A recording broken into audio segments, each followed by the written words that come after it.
Les vraies voix Sud Radio, 17h-20h, Jean-Marie Bordry, Cécile de Ménibus. Et on est de retour dans le studio de Sud Radio. Oui, absolument, pour les vraies voix. En tout cas, bon, enfin, ce qu'il en reste. Philippe Bilger est avec nous, Jean Dorido est avec nous, Nadir Kaya est avec nous et vous au 0826 300 300. Tout de suite, le coup de projecteur des vraies voix. Les vraies voix Sud Radio, le coup de projecteur des vraies voix.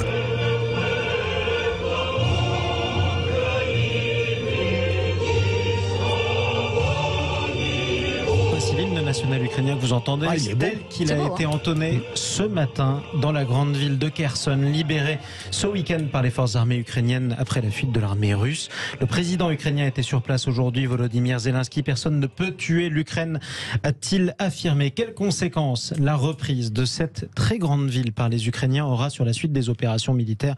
On en parle avec notre invité Xavier Titelman. Bonjour à vous. Bonjour. Bienvenue sur Sud Radio. Vous êtes un ancien aviateur militaire, consultant en aéronautique et en défense, je le disais. On peut parler de fuite de l'armée russe dans la ville de Kherson ce week-end ou le terme est trop fort? Non, alors c'était une sortie précipitée qui a été quand même difficile et pour laquelle ils n'ont pas eu le choix.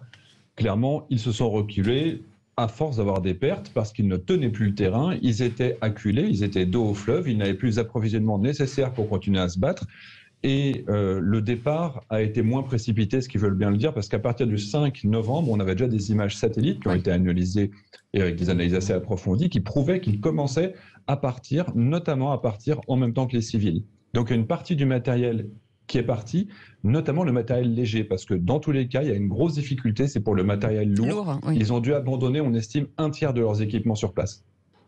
Ce qui est énorme. Allez-y, Philippe.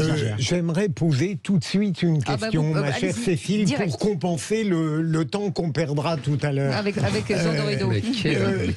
Puis-je vous demander, d'abord, pourquoi c'est si important la victoire des Ukrainiens à Kherson? Et deuxième question rapide, est-ce que vous croyez que ça peut être le début d'une reconquête ou est-ce que probablement ça va s'arrêter là? Alors, c'est important à plusieurs titres, déjà parce que idéologiquement, c'était la seule capitale régionale qui avait été prise par la Russie. Donc, ils reprennent leur propre territoire et la première ville, la plus grande ville qu'ils avaient réussi à prendre. Donc là, idéologiquement, c'est déjà quelque chose. Ensuite, les Russes avaient annoncé qu'ils étaient ici pour toujours et que c'était leur territoire. On voit bien, évidemment, quand les Ukrainiens arrivent sur place, ils sont accueillis les bras ouverts. Après, sur la dimension, quelle va être la suite? Évidemment, je l'ai dit, les Russes se sont retirés. Certainement, la quasi-totalité des soldats russes ont pu partir. Il y en a quand même quelques milliers qui sont maintenant prisonniers ou morts. On l'a vu également, beaucoup de noyés de ceux qui ont essayé de traverser à la nage. Mais les Russes qui se sont retirés sont amoindris parce qu'ils ont abandonné une partie de leur matériel lourd. Alors qu'à l'inverse, l'armée ukrainienne est restée sur la rive droite du Dniepr, va pouvoir se reconstituer et repartir ailleurs à l'assaut.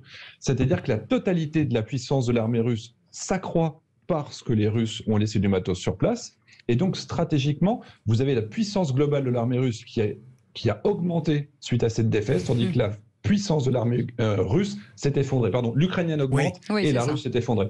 Nadir Kaya. Oui, moi j'ai une question parce que ça me paraît un peu trop gros de comprendre que les Ukrainiens prendraient le dessus sur les Russes, tout en sachant que les Russes n'ont pas une armée au top depuis ces dernières défaites. Mais est-ce qu'il n'y a pas aussi quelque part un soutien qu'on oublie de marquer, notamment celui des Américains?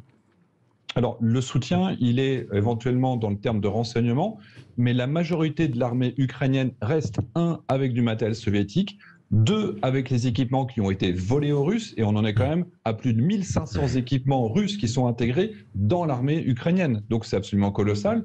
Et en termes de matériel, il ne faut pas oublier qu'on a donné un petit peu. Les Américains ont donné 18 HIMARS. Ils en ont 550 derrière. Ils ont donné 0 char, 0 hélicoptère, 0 avion de chasse, 0 missile longue portée, 0 drone de combat. Donc on leur donne un petit peu. Mais par rapport au potentiel énorme dont disposent les pays de l'OTAN et les alliés de l'Ukraine, ça représente absolument rien. Donc oui, l'Ukraine, depuis... en fait, il y a eu ce qu'on appelle le croisement des courbes. C'est-à-dire que pendant l'été, les Russes ont arrêté de progresser. Ils progressaient relativement vite, puis ça s'est ralenti. Juin, juillet, août, les Russes n'ont avancé que de 1000 km² en cumulant les 3 mois. Donc ça représente absolument rien. Et à partir de la fin août, début septembre, en combat régulier, face à face, 2 armées qui s'affrontent avec de la logistique correcte, c'est l'Ukraine qui a l'avantage. Donc là, l'Ukraine avance dans le sud parce que c'est un climat qui est favorable. Par contre, dans le Donbass, la météo est vraiment Il y a beaucoup de brouillard, donc ils ne peuvent plus faire d'avancée aérienne, ils ne peuvent plus faire d'exploration comme ils le faisaient par le passé. Ouais. Et il y a beaucoup de boue. Mais la boue fait que les chars pourraient avancer, mais ils n'auraient plus la logistique qui les suit. C'est pour ça que ça avance très peu dans le Donbass en ce moment. Est-ce que cette défaite, finalement, peut augurer d'une ouverture de négociations pour l'avenir avec la Russie ? Je pense que la Russie, elle ne veut pas négocier. Elle l'a répété encore la semaine dernière, le préalable, c'était la démilitarisation de l'Ukraine, avant de commencer à négocier. Donc eux, ils en sont à leurs attentes du début. Tant qu'ils n'auront pas fait évoluer leurs exigences, évidemment, il n'y aura absolument aucune négociation. Mais je pense que tout le monde souhaite des négociations. Si aujourd'hui la Russie souhaite se replier sur les frontières de février dernier, ça lui arrivera. Elle va aller d'échec en échec. C'est un effet domino. Plus il y aura d'échecs, plus ça va être facile.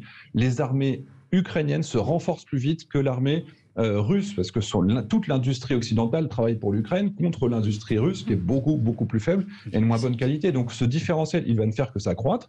La défaite russe, elle est quasi sûre, à moins d'arriver sur des systèmes qui soient non conventionnels. Oui. Mais à terme, ils vont perdre. C'est une certitude aujourd'hui. Jean Dorido.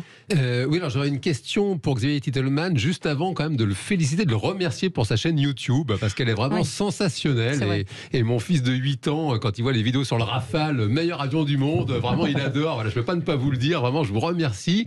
Et moi, oui, ma question, vous l'avez évoqué Xavier à l'instant, sur le risque, l'angoisse de l'utilisation d'armes peut-être non conventionnelles par les Russes, le fameux nucléaire tactique. Vous qui êtes un fin analyste de la chose, comment vous pourriez évaluer justement aujourd'hui ce risque? Est-ce que Vladimir Poutine serait suivi par son administration militaire? Est-ce que c'est un vrai risque? C'est juste pour faire peur? Voilà, où on en est. Pour moi, c'est juste pour faire peur. Alors, juste, je veux préciser, ce que je fais, c'est parce que j'ai une super équipe derrière, j'ai une grosse chaîne YouTube qui me permet d'avoir des centaines de bénévoles qui m'aident à collecter des informations. Donc, c'est pas Xavier tout seul, c'est vraiment une équipe constituée. On les embrasse. Après, voilà, et je les remercie. La réalité, c'est qu'aujourd'hui, si la Russie utilisait la bombe atomique, ça pourrait permettre aux alliés de l'Ukraine de lui fournir tout ce dont je vous ai parlé tout à l'heure et qu'on ne lui fournit pas. Donc déjà, militairement, une bombe atomique qui rase tout sur 1 km², on n'est pas sur des armées napoléoniennes où on a 50 000 personnes dans un même coin. On a des armées disséminées. Idéologiquement, le fait d'utiliser l'arme nucléaire, ça donne la possibilité à l'Ukraine de recevoir tout le matériel qu'elle demande depuis le début et qu'on ne lui donne pas.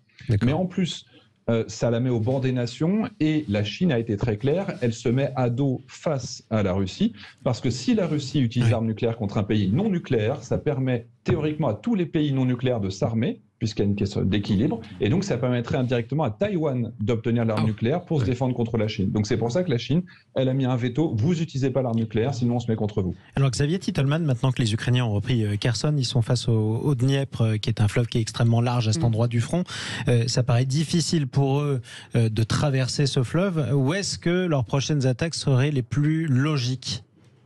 Alors, à ma grande surprise, il y a quand même eu un débarquement sur l'extrême sud de l'autre côté du Dniepr déjà avant-hier. Et donc, ils ont commencé à se battre dans cette zone-là. Mais je pense que c'est uniquement pour fixer les Russes dans cette zone et qu'ils ne puissent pas totalement se redéployer ailleurs. Parce que c'est une zone dans laquelle les Ukrainiens sont sous la couverture de leur propre artillerie, alors qu'ils sont assez loin pour l'artillerie russe, mais ils font peser cette menace. À mon avis, il y a deux options. Soit ils vont partir plus vers le sud, et on sait que c'est un front qui est particulièrement délaissé, du côté du sud de Zaporijjia, vers Melitopol, dans lequel on a des résistants qui sont très bien organisés, qui arrivent à harceler les Russes, à faire beaucoup d'attentats, beaucoup de ciblage sur les voies d'approvisionnement, qui fait que déjà, les Russes sont assez amoindris dans cette zone-là. Et ce n'est pas les 20 000 Russes qu'on a retirés de Kherson qui vont pouvoir contrebalancer l'arrivée des 40 000 Ukrainiens avec tout leur matériel si on les retrouvait face à face. Donc il est probable qu'ils attaquent dans le sud, notamment parce que la météo est bonne maintenant. S'ils devaient attaquer dans le Donbass, il faudrait plutôt attendre le mois de janvier que le sol soit réellement gelé. Est-ce que, concernant la Crimée, est-ce que finalement ils vont pouvoir reprendre la Crimée? C'est quoi l'avenir? C'est compliqué. En fait, la vraie question pour moi, c'est est-ce que les Ukrainiens sont prêts encore à perdre 10 000, 20 000, 30 000 soldats pour continuer à gagner, à avancer? Il y a un moment, il y a aussi la société civile qui va dire c'est bon, on a repris notre territoire. Le Donbass, ça fait 10 ans qu'on en est séparés. La Crimée, ça fait 8 ans qu'on en est séparés. Peut-être qu'on peut s'arrêter là et que perdre encore plus de jeunes, peut-être que c'est pas pertinent. Militairement, tant que les Ukrainiens ont l'avantage, cet avantage, il va continuer à se renforcer, comme j'ai dit tout à l'heure. Donc il n'y a probablement pas de limite. Est-ce que les autres pays vont soutenir l'Ukraine jusqu'au bout? A priori, aux États-Unis en tout cas, parce que finalement il n'y a que ça qui compte, ils vont garder la majorité pour le soutien à l'Ukraine, au moins pour les deux prochaines années. parce que les États-Unis profitent et sont un bloc qui profite pleinement de cette guerre. Ils renforcent leur leadership, ils amoindrissent leur principal opposant, qu'est la Russie, même s'il y a le duo bloc avec la Chine. Donc les États-Unis n'ont aucun intérêt à arrêter de soutenir l'Ukraine et ça va continuer pendant au moins 2 ans. Merci en tout cas d'avoir été avec nous. C'était passionnant, super intéressant. Merci beaucoup Xavier Tillman et puis Titelman, pardon. Et puis vous pouvez effectivement aller voir sur cette chaîne YouTube incroyable, ancien aviateur militaire et consultant aéronautique et défense. On est fan. Ouais, on est absolument fan. Merci en tout cas d'avoir été là. Dans un instant, le quiz de l'actu. J'espère que vous avez bien révisé. Oui. Et puis on est ensemble avec vous jusqu'à 19h. Donc profitez-en bien. Et puis vous pouvez toujours nous appeler 0826 300 300. Bienvenue sur Sud Radio et bienvenue dans Les Vraies Voix.